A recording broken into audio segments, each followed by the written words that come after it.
Certainly lives up to the notion of a grateful nation, but it's more than just helping men and women who have served our country. In many cases, it's enabling them to become productive citizens again.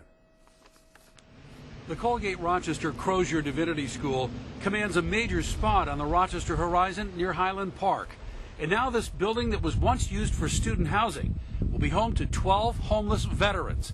Veterans like Marine Clifford Bundick, who said he was a lost soul. In my case, I didn't want to do this. I didn't want to go through the program, but I did. I'm so grateful, thanks to God. And Sailor Chris Whitson. I had problems with alcohol and drugs over the past, and it just took me down the wrong path. And you know, my sister, she stays with herself, and it's not enough room for me to stay with her, so I'm homeless.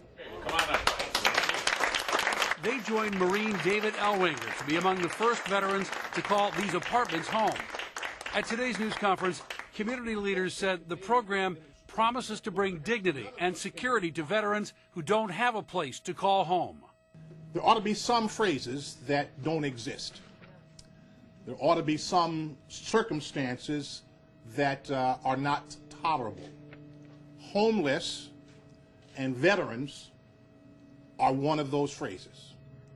How we treat our veterans and their family members defines our national character.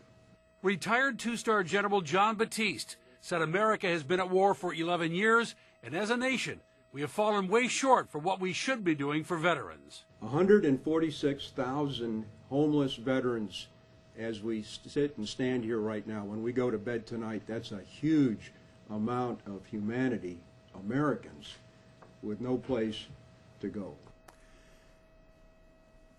This is quite a partnership between the Divinity School, the Veterans Outreach Center, Pathstone, and Tempro, which is the homeless housing agency of Temple Brith Kodesh.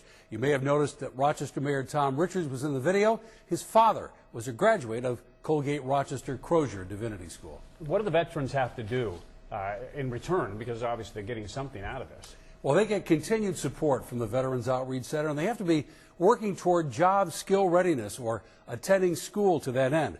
Another plus here is that Colgate Rochester is on a major bus route, South Goodman, and the Veterans Outreach Center is less than a mile away. All right, Ray LEVATO, thank you. Great story.